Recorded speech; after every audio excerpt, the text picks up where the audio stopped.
Guys, we have another episode of the Fomoball podcast. This is being shot right after probably you can say the game of the season so far.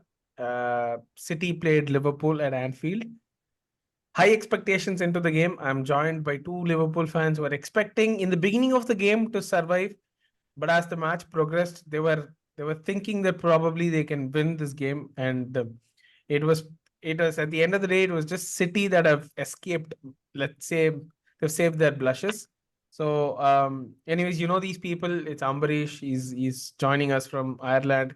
He just watched the game in a pub, in an Irish pub with probably like five other people.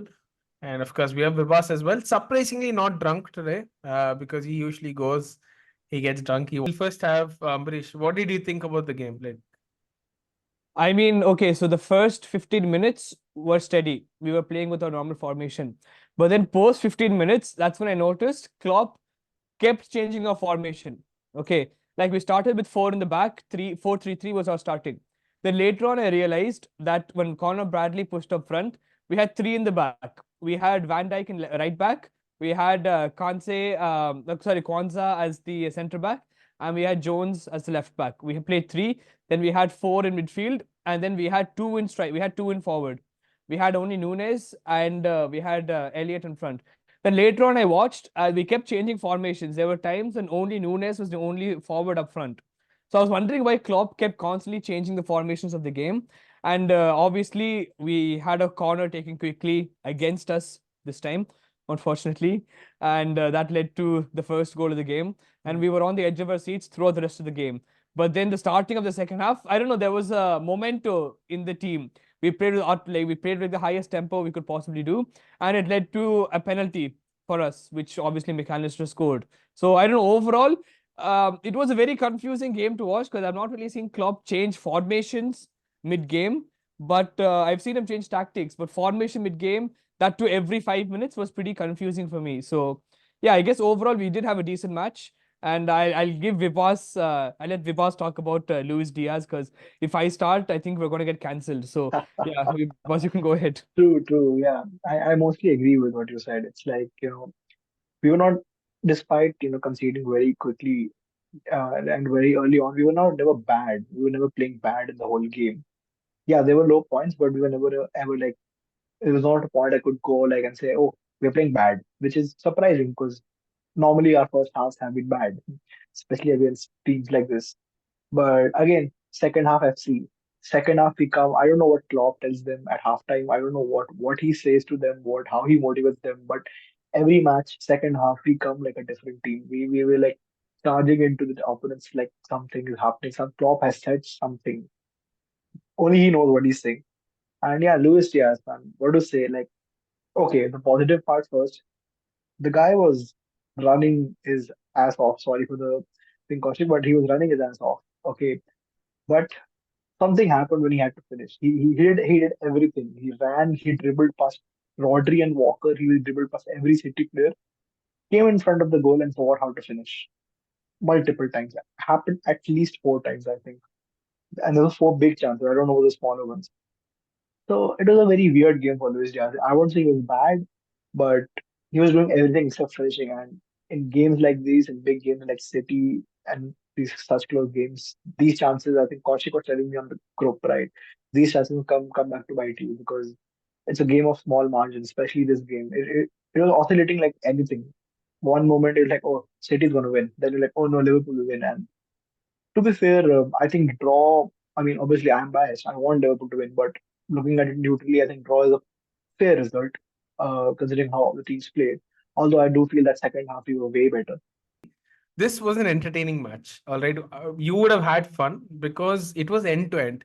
In the beginning, like you guys said, Liverpool were steady, but it was City on the attack. And there were a couple of chances which I think who was that? The next big thing in England, Mr. Foden, he had. Of course, KDB was exceptionally good in the first couple of minutes. And of course, the corner you guys scored in the 23rd minute. So up until there, City had probably they had the best chances, and they took one as well.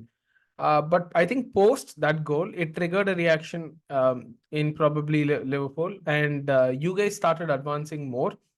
And I think the number of shots as well, if you see in the first half, of course, City had more. but that goal led you guys to have more shots. And I think when I was looking probably in the stats in the second half, at one point, City had 10 shots and Liverpool had 20. And your XG is also much more. So I think all of that started after the first goal because you people were, I mean, I think the Liverpool players were wondering, like, how can we concede like in such a manner? Of course, corner taken quickly and everything, but I still. think I'll give a sorry to interrupt. I'll give a shout out to Van Dijk here. I mean, the way he's been leading the team, and Exactly. Yeah. I'm not talking about his defending. I'm not even talking about his defending. Forget the defending. He's been great at defending, obviously, but the way he's been marshalling his troops, so to say, like whenever we've gone down, when the chips have gone down, he's gotten the team well back together. And as someone who was watching Henderson captain the team last year, it's a I mean, okay, no disrespect here. My views on Henderson is a whole other podcast we can do. Let's not go there. But Van Dijk, exceptional captaincy. Yeah, you can go on, Kaushik. No, no, same. Case in point, I remember there was once when I think it was Bernardo Silva who got past Bradley. He crossed. Of course, Van Dijk got the ball before Haaland. Even if Van Dijk didn't get, I don't think Haaland would have finished. He's been like, I think this year against the Big Six, he hasn't been great. So probably he might not have scored, but Van Dijk got in.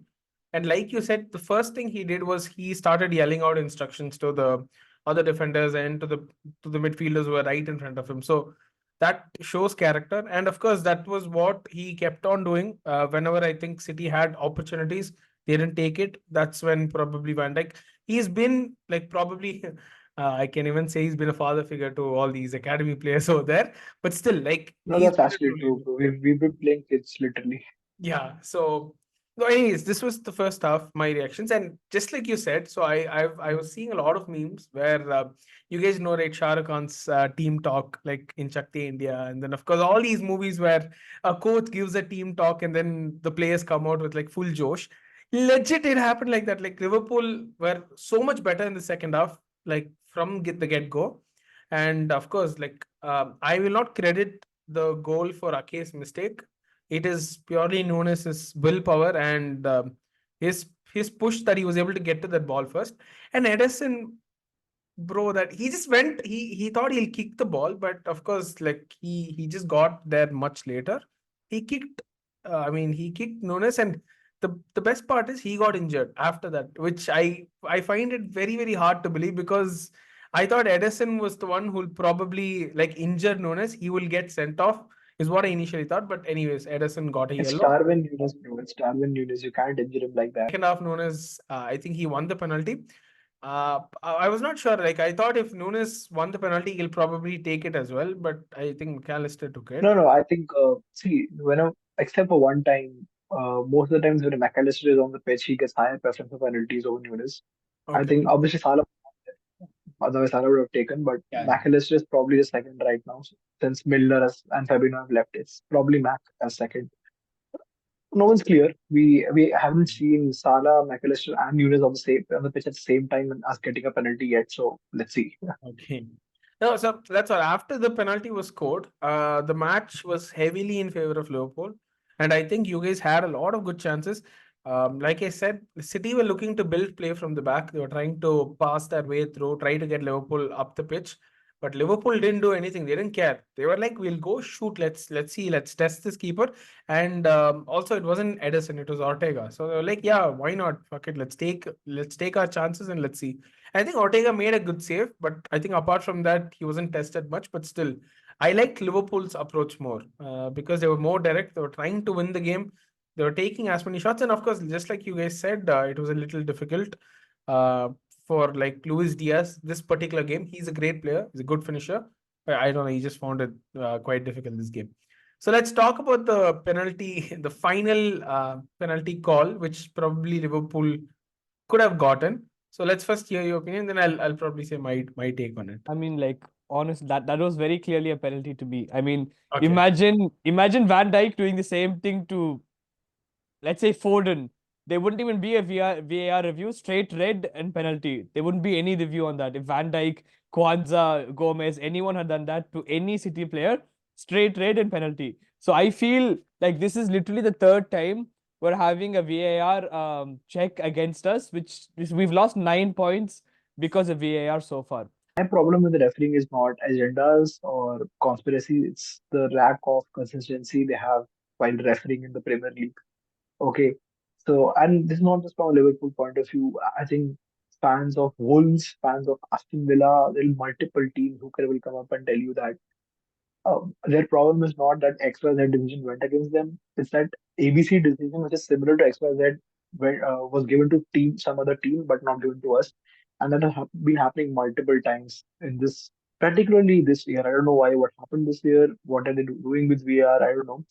But so my main problem, if you take away today also with refereeing the season, has been a lack of consistency, especially with red cards. Okay, some people are getting red cards for the same thing. Some people are not. Like I think Chelsea. Who was the player? Who's the backup right back? I forgot the name of him. Malo Gusto, yes, he got a red card The for Malo Costa thing, he got a red card, but the next match, a very similar incident, that player did not get a red card. yeah. Okay, so my problem with refereeing this season has been that there is no uniformity, right? And especially VAR checks are very random, whether they'll go to the monitor or not, whether they'll even have a check or not. So I and yeah, it's very weird. I won't go to the agendas part. There might be agendas, there might not be agendas, but there's nothing we can do about it, right? So, but what I want is at least be consistent. If you're gonna fuck everyone over. Don't do it to particular teams. Is my point, Yeah. which I feel is happening. So if you ask fans, I think Wolves have also been very much wronged by VAR. So yeah, He was like, if a similar challenge of probably an intensity similar to this happens outside the D, then of course it's penalized. The player gets sent off and everything. But when it happens in the D and in cases where probably it's the goalkeeper, they look at it in a different lens. They give a little more leniency. And even in this case, even though it wasn't the goalkeeper, it was still another player in the D box. They probably looked at it and they probably did not want to give it as a penalty, probably because the game is of huge stakes. So sometimes I think this lack of leniency because it's outside the D and sometimes extra, like, I mean, like giving the benefit of doubt to the players inside the D, that's something that needs to change. But see, from my perspective, what I understood is he got the ball first and then, of course, his follow through took the player out. Again, like you guys said, it is not at all consistent because in certain games they don't give the foul because they say that the player has got the ball first. In some, yeah, bro. the See, same thing when the getting the ball yeah. first, and having taking out a player and follow through. We have been given a red card for Curtis Jones was given a red card for that at the beginning of the season. Right. So if that is a red card, this is a red card. If this is not a red card, that was also not a red card. That is my point. Either Exactly. give everything or either give nothing. See, that's what. Yeah. So for me, in most instances which I've seen outside the D, when a player goes takes a slide tackle, some instances referees in the spot they don't give anything because they're like, yeah, he's won the ball cleanly. Certain times they pull play back, they give a yellow card because the follow through has taken the player out. That's all. Yeah, this it seems unfair, probably for Liverpool, simply because I think VR could have taken more time. It's not like they didn't have time. You could have added like 12 minutes additional. There's just a lack of transparency. Because you are someone who watches cricket. Like I like the way they do it in cricket, the DRS reviews, right? There is a voiceover from the third umpire saying, third TV umpire show this, TV umpire is doing that, etc., etc. Field umpire, TV umpire, please show me the screen, etc., etc. Right? And we have seen that in some leagues in football, but not in the Premier League. And Premier League, I think, does not even have that technology we have in UCL. What's the technology? The Semi-automated goal the line technology. yeah. Yeah, automated. Sorry, the automated one, right?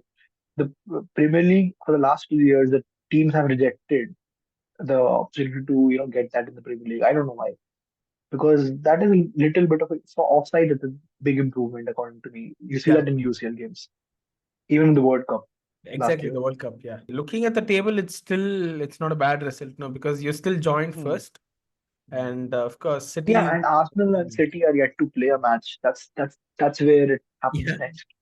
Hmm. No, but see, I have a different perspective here. I'm like, irrespective of that match, there is one key fixture for all these three teams.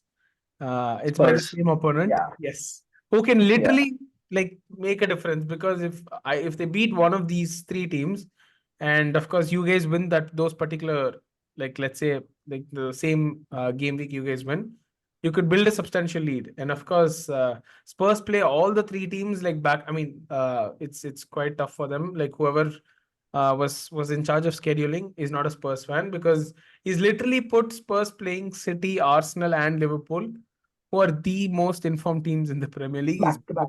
like back to back, yeah. But It's a computer, man. yeah, but anyways, and I think Chelsea is also supposed to play Arsenal. I think that fixture got postponed for some reason. I'm not sure. I think. You still have hope from that fixture, caution. Yeah, I have hope for all Big Six fixtures. Like that's the only thing I have hope. See, the only Big Six fixture that we didn't do well was I think the Liverpool one. There we got dismantled. Even the United game we lost, but I still thought we had more in it than probably the result. But yeah, so I think against Arsenal we'll stand. We'll have a fancy chance of like at least securing a draw. I think we play Spurs. I think that should be an easy win for us. No, I mean Spurs played exceptionally well today. You saw they won 4-0 against Aston Yeah, Villa. yeah, yeah. Yeah, That but too, then they got Aston Villa got Son a is red. back. two additional time goals. Yeah, Son is back. Son is back. Yeah. Son is back. They had, I Yeah. think, who scored the 90? I know Timo Werner was the last Madison. one. Timo Werner, yeah, he was Madison also scored. Madison was the first. Yeah, Madison opened the scoring, and Timo Brennan Werner was the last Johnson. goal. Sorry, Yeah, Madison, Brennan Johnson, Brennan Johnson. Son, Yeah, Timo Werner. And Son. I Yeah, think Timo Son Werner. got 2 assists as well. So I Yeah, think yeah. yeah, you got to bring him in. So Exactly. Yeah, And all to Aston Villa ex-Chelsea isn't really a players. bad team as well. They are Yeah, top four. Aston Villa not bad. They're top four, and they scored 4 goals against a top 4 team.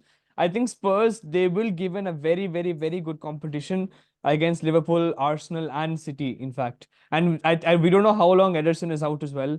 I just pray Ederson's back against Arsenal because City have to beat Arsenal for our title hopes to be up. I don't think United will be able to make a challenge for the fourth place. So no, I, yeah, I they're doubt that. some 6 odd points off like Spurs themselves. So I think no, they're Yeah, 47. the six Yeah. points off, and they have no form. Even when they have won, they have not won convincingly. Is my point. Yes, but the Spurs City game, I think it's a home game for Spurs, and they traditionally do very well against City at home. Yeah. Except the recent, I think the cup tie in the league, I think City has not won for some time at Spurs home, and they Yeah. never scored in the new Spurs stadium before this cup tie, by the way. So, Correct. something about the City Spurs fictions, Spurs home brings out the best in Spurs. So hopefully Spurs can do something there because this is not overconfidence, but I still consider City as a bigger challenger for the title than Arsenal. And people will be like, Arsenal's recent form has been exceptional, and it has been. I mean, during the match when they were showing the table, I saw Arsenal's goal difference. It is over the roof. I I saw think that. it's 7 or 8 more than us. Yeah. So Yeah. we're not very good goal difference. I know that we have to just get 4 points in them. There's no way we catch up to 7 goal point difference, especially if we don't. We have already played twice against them. But I think the thing with Arsenal is I don't want to use the word bottle, but they did bottle last year. And the thing is, City and Liverpool have experience in title races, Mm. more experience than Arsenal have. That's the point. But this still will be obviously it's still a three-way race. It's not never a two-way race, and that's the thing that makes it exciting this year because for the last 7 years, it's either been City, leapfrogging the table, or one year Liverpool leapfrogging the table like anything, or in 3 years there has been a two-way title race between City and Liverpool, but there's never been a three-way title race. I think since Spurs lost a two-way title race and came third. So yeah, I think it was back when Leicester won, if I'm not wrong. Yeah. Yeah. So it's been a very, very long time since more than two teams were in a title race, Yeah. like genuine title race in the Premier League. That's one good thing. Not for a Liverpool, not as a Liverpool fan, but for the league, I mean. I Okay. would have preferred it was just two teams, but yeah. No, see, for me, let's talk about Arsenal. Arsenal are they look very good. Like genuinely, they Yeah, look very good when they play, Yeah. and that's something that we used to only see in Pep Guardiola's side and Jurgen Klopp's side. Like at least in the recent last couple of years, like you said, the domination also meant that on like if as a viewer, if I'm going to watch these two teams perform exceedingly well, makes you fall in love with the game. And I think Arsenal are doing something special right now, at least in the league. Let's not talk about their Europe, what they're doing there, but at least in the league, uh, even the teams that are like competitive, like who can give Arsenal a tough competition, like for example Brentford or Newcastle, they're dismantling teams like that. and I think they're going to do well I again. mean, they didn't really dismantle Brentford. They got a lucky 85th minute Kai Havertz goal. So, No, I mean, that's what I was about to Which, say. by the way, there's also controversy about whether Havertz should have been sent off. So, Yeah. mm, No, so okay, fine. I mean, let's talk about the controversy next. But the goal, the reason why I'm appreciating that goal is because Ben White actually did the same thing for the first goal, for Declan Rice's goal. So, and of course, his crosses, like for you guys, it'll remind you of the crosses which Trent mm. delivers. For us, it reminds of the crosses which Reece James used to do back when he was fit. So Ben White had that kind of a performance. when Like was that? Back when he was fit. Yeah, When was that? exactly. I was just going to say that. it's been a very long time, but I'm glad I remember his name. But still, anyways, so Ben White had an exceptional performance. But if you think about it, it I mean I don't want to be critical, but if it wasn't I mean if there was no error from Ramsdale, it might have just been 1-0 or probably 2-0. They would have had their clean sheet. Yeah, Ramsdale has probably played his last match for Arsenal. Probably. Uh, and I fact, I I think they'll think sell him off in the summer. I mean, like if Raya didn't have that restriction of playing, like because he was loaned from Brentford, I think he would have started this game. Like it was lucky that Obviously, Ramsdale started. Yeah, I think Raya is the undisputed number one for Arsenal right now. yeah. It's painful because like last season, Arsenal's success, huge credit goes to Ramsdale as well, but Mm, he was just replaced this season. Like this is something that you don't No, expect. what was very intriguing for me was that he just signed a contract in June. He signed an extension in June 2023, and in August 2023, Arteta bought Araya. So I didn't get the thought process behind that because, see, he wanted an upgrade, then you should sell Ramsdale. You can't have two number ones in your team. Theoretically, it sounds very well on FIFA, on Football Manager, it sounds very good, but in real life, having two number ones, two starting goalkeepers in your team, it doesn't work out. Ask United, they had tried to have Dean Henderson and David De Gea at the same time. One of them used to get pissed off, mm. and there at least there was a drop in quality. At least what we thought in the beginning of the season, most people thought Raya and Ramsey at a similar level, right? So it's very difficult to have two goalkeepers who are both at a similar level in the same team, and I think that's why Leno left. Asked, for example, not Leno, sorry, Martinez left when they signed Leno. Yeah, Yeah. my bad. People talk about other backup goalkeepers doing, but again, they know their backup goalkeepers. Like someone like Kelleher for Liverpool, he's playing well. Yeah, he's come into the team very well, but in the long run, he knows that if Allison is there, he won't play. But Ramsdale is not that worse than Raya. At least he was not at the beginning of the season. He's regressed this season, yes. So it's just very surprising. I think he did not expect it. Ramsey did not expect it. And I think that he lost that confidence, in my opinion. Wait, so this brings me to an analogy, which is that Liverpool. No, you guys have a fixed structure. Like for example, Red Bull. You have a clear one and two. There's no rift in the team. You know who's Mm. number one. You know who's number two. And of course, unlike F1, the number two only comes into the picture if probably it's cup games or if number one is injured. The problem with like Arsenal right now is they're like Ferrari. They don't want to say outside that Raya is the explicit number one, but at the same time, the evidence shows that they're leaning towards Raya as the number one. Like it's evident between like Charles Leclerc and Carlos Sainz. So that's probably which is going to drive I think Ramsdale out of the team. And just like you mentioned, his mistake is not going to help him. It's probably going to further push Raya to even start cup games. I think Arsenal are still in the FA No, Cup, right? they're out. They're out of all cups. Oh, they're out of the FA Yeah, Cup. Damn, I thought they were still in the FA Cup. But they're still playing yeah, Champions and League. Raya will start there, and of yeah, course the yeah. Premier League. Ryan will start there and Ryan will start in the league. And I think Chelsea had a similar situation 2 years back Yeah, with I was just going to say that. Yeah, I don't know um, who it was. Who were the two goal? Because Mendy I and think Kepa. Mendy and Mendy. Kepa. Mendy and Kepa. Yes. Yeah, I 'Cause mean, I remember Klopp had a similar situation as well back in I think 2018. yeah. So we had two goalkeepers. No one knew who's starting, who's substitute. We had Karius and Mignolet, and both of them were like switched amongst each other. And obviously Karius was the better one, so he started the Champions League final. And I don't want to bring up that nightmare of a final ever again for the rest of my life. To But Uh, be that's when fair, we he was got to concussed. He That's when was contested. we brought in Allison, and then we had like a clear majority. So he realized his mistake of having two number one goalkeepers, Mignolet and Karius. So now I think Klopp will never ever, even if he manages a new team next year, he won't ever confuse like the one and two, like you said, the Ferrari and the Red Bull strategy ever again. But I feel that Arsenal, they are now at that stage, how Liverpool were in 2018, they're in that stage right now. So what do you think are going to be Liverpool's chances of like going ahead? Do you think you'll probably be able to hold on to the title, or will it be a very close finish and you're going to have the nightmare of 97? You see, the advantage that I think Arsenal have the higher advantage of them being out of all competitions. They can put all their focus onto the Premier League. Whereas Liverpool, on the other hand, we have Europa League. I mean, we did beat Sparta 5-1. So I guess second leg will be a bit easier on us. And City obviously have the Champions League, so they'll be putting all their effort onto the No, top two leagues in the Arsenal are world. still, they're not knocked out, right? Arsenal is still in the Champions League, if I'm not They're in the wrong. Champions Yeah, League. they I'm not. play no Porto. Yeah. Oh yeah. So I get, yeah, that Liverpool has the massive advantage because we're in the Europa League, and I guess the only top Yeah. team Europa League this season is Leverkusen, and obviously we haven't drawn against Leverkusen yet. So I guess we Roma have. and Leverkusen, yeah.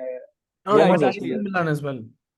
That is, I knew that, I know they're in the league. I just didn't Yeah. say them because I don't consider them as top teams anymore. I mean, Um, you're not being cocky. It's the truth. If it's Liverpool the do truth, face yeah. these teams, you're gonna beat them. Yeah. Exactly, yeah. So the only competition we have is Leverkusen in the Europa League. But other than that, all the other teams in Europa League, they're like a cakewalk for us. So I guess we do have that higher advantage. And that too, our youngsters are playing incredible. Like we saw Kwanzaa and Bradley today. I mean, Kwanzaa was beating one-on-ones against the best striker in the world, okay, Haaland. I mean, Haaland was invisible for the game, but he still is the best striker in the world. And Kwanzaa was beating him. And then obviously Bradley was going up front and bringing the crosses. He's playing exactly like how Trent would play. Okay. So we have a bright future ahead in defense. I remember how we were back in 2008, 2009, where we had Martin Skirtle and Daniel Agger as like our starting center backs. We used to always concede goals. Our main weakness was our defense, and now I don't think we have any weakness in our defense anymore.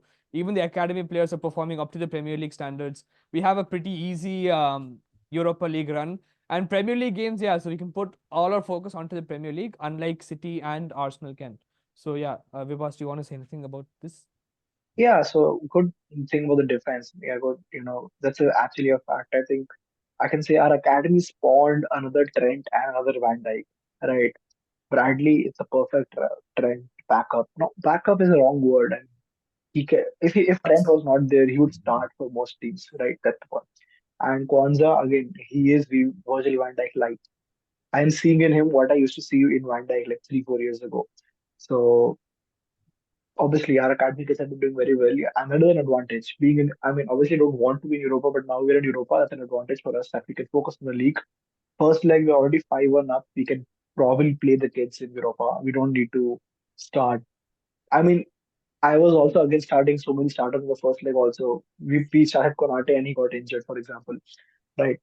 We were very lucky that we have Ponza, we have Gomez to cover up because losing Konate otherwise would have been a like it gave me flashback of 2021, 2020, 2021 season when we lost all our centre backs and we had to play Mm, Henderson and Fabinho as a centre back partnership before Nat Phillips Nat also, Phillips right? and Rice. Bro, he was the good one. Okay. So, Yeah. yeah. So we have that advantage of playing Europa. So we can force on the league, but we have a few tricky games in the league also. We have to play United, and I know that shit and all, but we remember the last time we played United. They parked the bus and we could not score. mm, We could not break down the block. So we have United. We had to play the derby with Everton. That will also be a little tricky one because Everton, it's Sean Dyche. I think it's still Sean Dyche. Yeah, it's Sean Yeah. Dyche, right? So he can get something out of nothing anywhere, right? So Everton and United will be two tricky games. And obviously Spurs. I think our most tough fixture after this is probably Spurs. United and Everton will be tricky, but they won't be as tough as Spurs because Spurs are actually in good form and we did lose to them in very controversial circumstances, but we okay. Um, so Spurs will be our biggest fixture after this. But to be fair, it does not matter. Honestly, if you want to win the league, we probably have to win all of the matches. right? We can't afford to slip up because if we even if we draw, we'll be on the mercy of other teams from drawing. Arsenal and City dropping points somewhere. We cannot rely on that. Arsenal might. City are not going to drop points. I don't think City will drop points after this. Uh, because they played Liverpool and Arsenal, I expect them to win it. I don't think because Arsenal City won't be a draw. It'll be a win for side A or side B. It won't be a draw. So I don't see City dropping points after this. And I know we are ahead of City in points, but still, honestly speaking, to win the title, I think we need to win all the games. Mm. We can't afford draws after this. No, I was about to say you people have only lost twice, like you said. The first one, of course, was that controversial Yes. that game versus Spurs. Spurs Yeah. And the and only Arsenal. game that you Yeah, probably played bad and you guys lost was the Arsenal one. I think you guys lost Mm. that one. No. Mm. So yeah, Yeah, 2-1. yeah, yeah, I yeah. think yeah, if this is and what we're into 28 game weeks, we're done. So like you said, I don't see Liverpool losing to any other opponent. Probably you might draw. But yes, like you said, probably the only fixture It where is you can, Liverpool. It is Liverpool heritage to lose to a relegation side, Kaushik. That's my problem. yeah, but the And we have to play Sheffield. no. You can't say Sheffield, man. Like Yeah, it Sheffield, won't happen. yeah, of course. I feel Yeah, bad for if we them. lose to Sheffield, just forfeit the season. If we lose Yeah. to Sheffield, just forfeit the season. I think Okay, people are because comparing Sheffield, Sheffield with like the yeah, Derby County of like 2007 or something. So yeah, don't. yeah. Sheffield is genuinely ass. They might break the record for most goals conceded in a single Yeah. Premier League season. The way things are going. So if we lose Sheffield, I'll forfeit the season just for So okay. So looking forward to the fixtures, I think we can at least make it to top 10. Okay, being very realistic. Um, don't laugh, standards guys. have It's fallen. the truth. Like the truth Standards have might be fallen. harsh. See, top 10 is my target, but I'd be happy if we can go at least till seventh. Okay, because seventh guarantees you at least one spot in Europe. If Mm. Newcastle United and Manchester United step the fuck up in the Champions League, probably eighth would have been enough because we would have gotten an extra Europe Mm. spot. But since that's not going to happen, probably I think seventh again is a bit much. But I can say it's plausible because I'm just looking at the table. Who The team in are the seventh. teams above you? No, see, the team in Yeah. seventh is at 43, and we are at 36. Okay, so it's just 7 points, and we have like 10 games to go. So it's Mm. plausible, Yeah. but Eight. yeah. Oh, sorry, yeah. Damn. Okay, we have like Also, nine. no, you guys have played less games though. You have played 26. Oh yeah, we West played Ham and I have 26 played because of the cup. Yeah, that's why I 28. Yeah, said 10. Yeah, so Mm. no, sorry, then yeah, yeah. 12. So like we have umpteen number of games, but Yeah. then it's up to us to like capitalize on it. But as a neutral, it's going to be fun watching those three teams battle it out, especially that all those three teams are like just separated by 1 point, which is so thrilling, guys. It is amazing. It's been a long time since it's been like this. I think Liverpool Mm. City, we used to have times like this, separated by a point.